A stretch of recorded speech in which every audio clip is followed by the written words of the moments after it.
सालों पहले गुमथा गांव में रहने वाला एक किसान काफी दुखी था। वो अपनी जीवन की छोटी छोटी परेशानियों को लेकर उदास रहता था और अपने दुख के बारे में लोगों को बताता फिरता था। एक दिन उसे किसी ने सलाह दी कि तुम गौतम बुद्ध के पास चले जाओ, वे तुम्हारी समस्याओं का कोई न कोई हल जरूर निकल देंगे। उस व्यक्ति की बात सुनते ही दूसरे दिन वो किसान सीधे महात्मा बुद्ध के पास पहुंच गया। गौतम बुद्ध के पास पहुंचकर उन्हें प्रणाम करते हुए उसने बताया कि मैं एक किसान हूं और मैं खेती करके जीवन यापन करता हूं। मैं यहां अपनी समस्याओं का समाधान लेने के लिए आया हूं। दरअसल कई बार हमारी फसल अच्छी होती है तो कभी बिल्कुल भी नहीं होती। इससे मैं बहुत परेशान हो जाता हूं।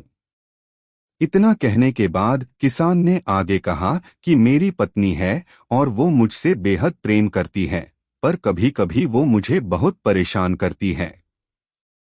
उससे मैं तंग आ गया हूं और कभी-कभी लगता है कि अगर वो मेरे जीवन में नहीं आती तो मैं कितने अच्छे से रहता।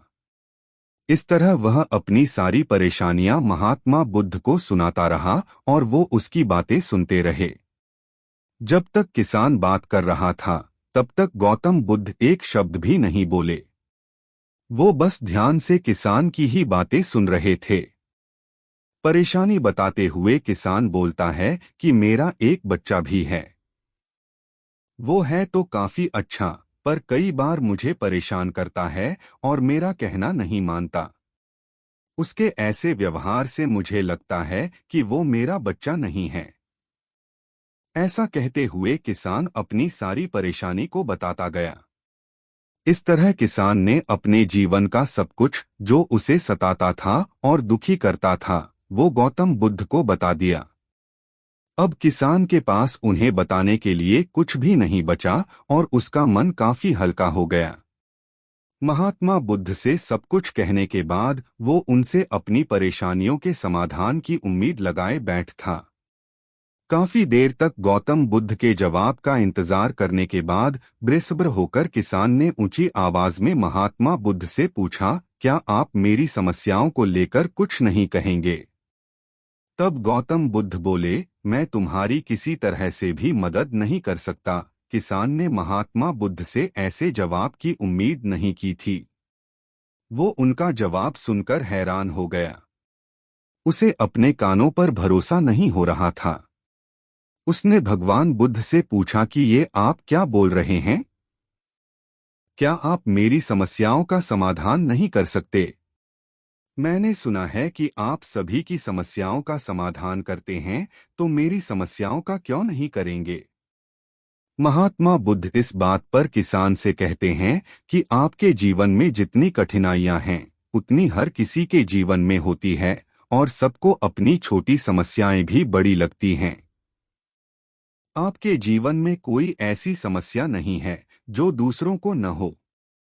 हर व्यक्ति को अपने जीवन में सुख दुख का सामना करना पड़ता है। हम चाहे जितनी भी कोशिश कर लें, लेकिन हमारे जीवन में सुख और दुख दोनों आएंगे ही आएंगे। कई बार हमारे अपने हमें बेगाने लगने लगते हैं, तो कई बारी बेगाने हमें अपने लगने लगते हैं। सभी का जीवन ऐसी समस्याओं से घिरा हुआ है जिसका कोई समाधान नहीं है। अगर किसी के जीवन से एक समस्या जाती है तो दूसरी समस्या आ जाती है। ऐसे में तुम एक समस्या का आज समाधान कर लोगे तो तुम्हें कल दूसरी समस्या का सामना करना पड़ेगा। यही जीवन का एक अटल सत्य है। बुद्ध की बातें सुनकर किसान को गुस्सा आ जाता है और वो उन्हें बोलता है कि लोग आपको महात्मा कहते हैं। मैंने लोगों से ये भी सुना है कि आप सबकी परेशानी दूर करते हैं, पर मेरी समस्या का निवारण करने के बजाय आप मुझे फिजूल की बातें बता रहे हैं।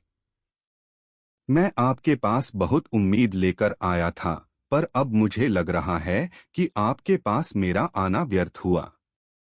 मैंने जो भी आपके बारे में सुना था वो सब झूठ है। महात्मा बुद्ध को इतना कहकर किसान वहां से जाने लगता है। तभी उससे भगवान बुद्ध कहते हैं कि तुमने जो समस्याएं बताई हैं, उनका मैं समाधान नहीं कर सकता, पर मैं तुम्हारी दूसरी परेशानी का निवारण कर सकता हूँ। बुद्ध की बातें सुनकर किसान हैरान हो गया और बुद्ध से कहता है कि मैंने जो समस्या बताई उसके अलावा मुझे कोई और समस्या नहीं है, और है भी तो मुझे उसका ज्ञान क्यों नहीं है। बुद्ध उनसे कहते हैं कि आपकी समस्या यह है कि आप नहीं चाहते हैं कि आपके जीवन में किसी तरह की समस्या हो। खुद को किसी तरह की समस्या न हो, ये सोच रखना ही दूसरी समस्याओं का कारण बनता है। आपको यह स्वीकार कर लेना चाहिए कि हर व्यक्ति के जीवन में किसी न किसी तरह की समस्या होती है। ये सोचना छोड़ दो कि आप इस दुनिया के सबसे दुखी इंसान हो। आपको अपने आसपास के लोगों को देखना चाहिए, क्योंकि बाकी लोग भी किसी न किसी चीज से परेशान और दुखी हैं। जीवन में सुख और दुख आकर ही रहेंगे, उसे कोई नहीं बदल सकता। बस तुम्हें दोनों ही स्थिति में खुद को काबू में रखना होगा। इससे दुख का असर तुम पर ज्यादा नहीं होगा। ऐसे में तुम्हें यह सोचना छोड़ना होगा कि तुम्हारे जीवन में समस्या न हो, तभी तुम हर समस्या का आसानी से सामना कर पाओगे। बुद्ध की बातें सुनकर किसान उनके पैरों पर गिर गया और उनसे माफी मांगने लगा। वो समझ चुका था कि महात्मा बुद्ध उससे क्या कहना चाह रहे हैं। कहानी से सीख: हमें अपनी छोटी छोटी परेशानियों के लिए किसी से शिकायत नहीं करनी चाहिए, बल्कि उन परेशानियों का खुद से सामना करना चाहिए।